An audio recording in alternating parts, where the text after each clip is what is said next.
With some 7 minutes after 8, Honorable Kwabena Mankwesiama is a member of Parliament for Abuakwa North. He sits on the Finance and Foreign Affairs Committee, very passionate about finance issues. Hello, Honorable. Thank you for being here. Thank you, Madam. And Dr. Ahmed Janapo is a lecturer at the University of Education. Thank you very much for being here too. It's good to see you. I want us to start from Parliament, really. About this incident that nobody expected, about your own honourable colleague, the Abuakwa North Member of Parliament, JB Danquah. This is where we are now. Yesterday, we were told that a gentleman had been arrested and he had confessed to doing the killing, and had said there were 2 other persons who were part of it. We also heard that somebody in Parliament may have given some kind of tip and assisted. So how do you receive this news now? It's great news.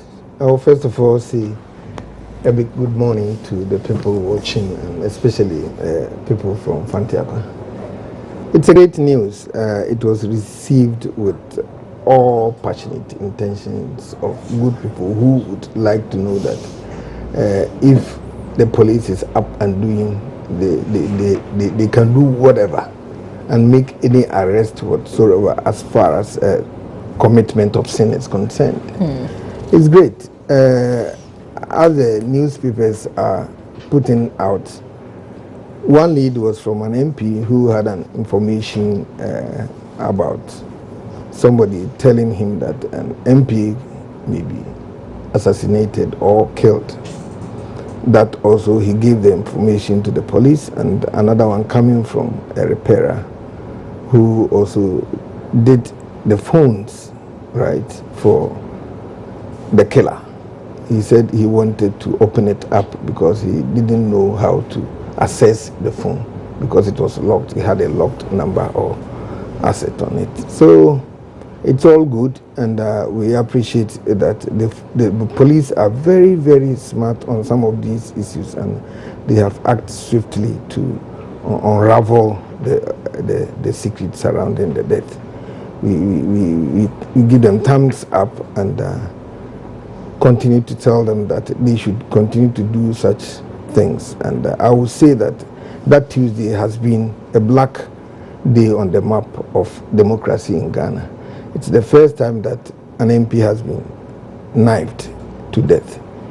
It's brutal, and it shouldn't have happened at all. That is why we are all saying that MPs must be protected, must be given guards, so that some of these things cannot and should not happen in our community again. Why should you knife an MP? Why should you kill an MP? We were told, I think initially we didn't know about the bits where phones had been stolen.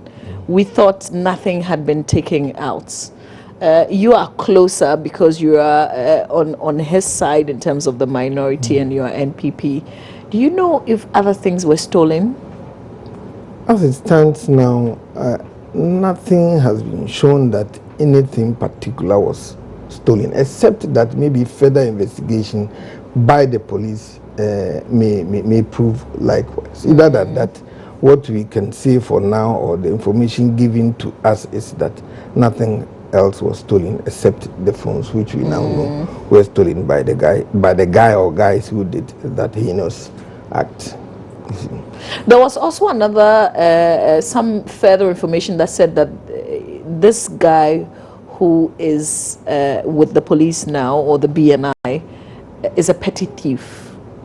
This couldn't have been an act by somebody who was just a petty thief, Dr. Janapo. Well, I think, let me say good morning to your cherished viewers, and my condolences to the family of Honorable JB Danquah. I happen to have seen him just once. I was driving through Koforidua some years back, and they were having I don't know whether it was a morning keep fit. So I saw him in a distance. That was the only time that I saw him. And I think my condolences to Honorable too. I mean, he works with him. We share a common It's unfortunate, and I must say it's quite a difficult issue to deal with. And for me, even though, I mean, you look at the papers, you listen to the tabloids, and you listen to Honorable. I mean, the police is being applauded. But I think we need to be very careful the way we go about this issue. You asked an important question. The question being that when this murder happened, well, we're being told that nothing was stolen. Today we are being told that 2 mobile phones were picked. Did the police know this as at the time that they went there? Was the information shared? What else was being picked? Today we are being told this young man, he's a suspect. This young man is 19 years old. And from what we are being told, he was once upon a time arrested and he was in remand, and it's even been alleged that he benefited from the Justice for All system and stuff like that. I mean, you need a high level of sophistication to be able to commit a crime of that sort. And even if it's a contract killing, whoever is going or has the intention of killing the MP, by virtue of the person that he is, and by what I saw in the news, I mean on Joy News, I mean if you look at the building, the fencing and stuff like that, at least his security was not that bad. He even had a security man. So you need somebody of high sophistication to be able to commit such a crime. So I think the pieces needs to be put together, and the police needs to be very, very careful and circumspect in their actions, in not to jump to the conclusion and probably arrest somebody who probably is not the real culprit. Because I think this issue is quite sophisticated and complicated, because by what we have been told, then we go home around 12 something, 12:45, 1:30, the crime was committed. So it means that those people had followed his tracks. They know his movement and everything. And I mean, in that home where nobody even heard it, where we have a security man in the house, nobody heard it. So it means that those guys were really, really sophisticated. So I hope and pray that this particular young man, 19 years old, who will be 20 on Sunday, whom we are told spent some time in jail. I mean, my sister, this guy, even to the extent that when he had the phones, he took the phones to somebody to go and decode them. I'm trying to measure the level of sophistication in terms of his intelligence vis-a-vis his actions post the murder. That is what I'm trying to look at. Is this guy well positioned, so sophisticated to be able to commit this crime, and post it goes to decode the phones of this MP? And what we are even being told is being rumored that they were paid 2,000 Ghana. Yeah. That is what is being rumored. In the newspaper. 2,000 Ghana. There are a lot of people, quite a good number of people out there who don't have jobs. No, I agreed. Who don't have any purpose. No, I agree. I mean, who would take anything to do anything? I agree with you. I don't dispute that. We are being told that this guy is a petty thief. What I'm trying to say is that, I mean, the news, we are told this guy didn't know that he was an MP. But, you know, we live in a society where you know who a person of substance is based on his house. You know, you go to this house, and if you're a petty thief and you are just an ordinary thief, you should know that, look, this is not an ordinary man that I'm going to kill. And the killing took place in his bedroom.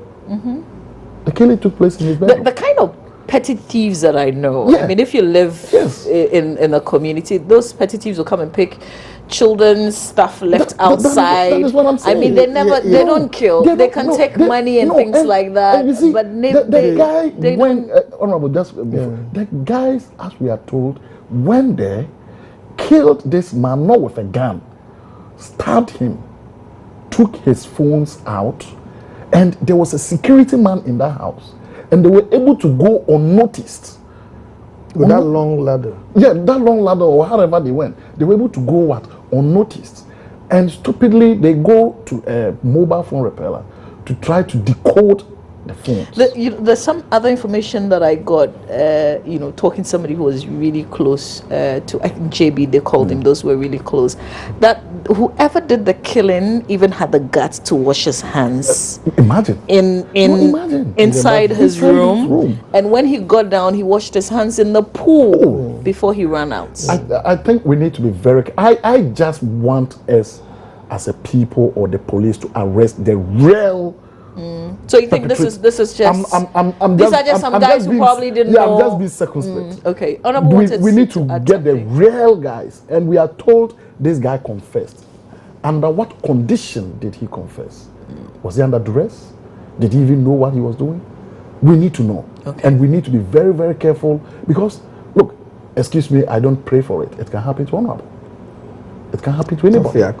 No, I say I don't pray for it. That is why we need to make sure that we do the right thing and we do it well. Yeah. You don't just don't go and pick some riffraffs and say and get. So we need to know who sent him or them. We need to. It's too early. I mean, yes, I will continue to say that we still have impressionable young men like him within us, who are willing to render their services to anybody who is willing to feed them, clothe them, give them some booze and smoke, and make themselves comfortable and do their bidding for them. This is exactly what we are seeing here.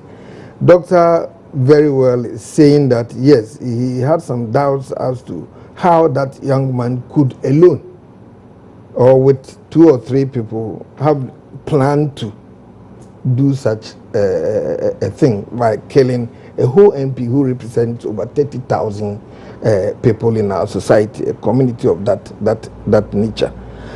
What we are saying is vagrancy is on the ascendancy, and we as leaders must do everything within our means to make sure that the youth are employed or are given something to do. I will continue to say that whoever might have done that should own up before he is found out or his name is mentioned by the young men. Once he has admitted the guilt, I think the police can take it up from there. I understand 2 other people have been picked, and he said he did it with them, with 2 people who we are saying have been picked. And we should know who is behind it.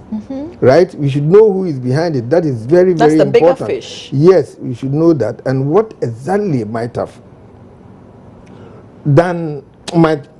he have done to merit such death?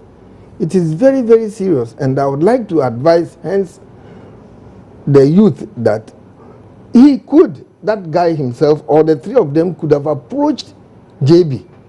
You see, they could have informed him, and he might have given them more money. More money than that. The youth, I'm advising you, if somebody says go and kill, just take the information. You can record the person. Instances they know how to record, do the video recording, and everything that may conspire to that incident, and make sure that you present it to the person, and the person can give it to the police, and you will be rewarded. You can even be taken out of the country to have solace somewhere. Or you can be educated, or you can be given to somebody to train you for a better future. It has happened in other countries that people own up. They tell them, we are told to come and kill you. But this is the situation, we can't kill you. We can show you the video. This guy or this person tried to employ our services to do this, to do that. So what can you do for us? You have to protect us. Now that we are coming to leak the information to you, it has happened in our country before, and in other countries and other jurisdictions, it continues to happen. I will appeal to the youth to continue or to do such a service to some of our men and women in this country, and they will be rewarded, right? And people who are also paying people to kill, you yourselves, how will you take it if somebody pays somebody to kill you? That is one thing that we should all make sure that we assess first before contracting people to do things which they wouldn't in their own volition do. Yeah, I mean, I think I've been sad days after, not even on the real day, because when you hear details of the things that JB was involved in, you can't help but, I mean, he built churches, he paid lots of school fees in his constituency, a lot of people relying on him, his generosity and everything, and we hope that in the coming days we can arrive at a better conclusion. We have to. That'll be final in 30 seconds. I think first of all, I would have wished that the police would have at least waited a little bit to interrogate this guy, do a lot of background checks before even making Coming this out. thing public. Because for you to agree to go and kill somebody,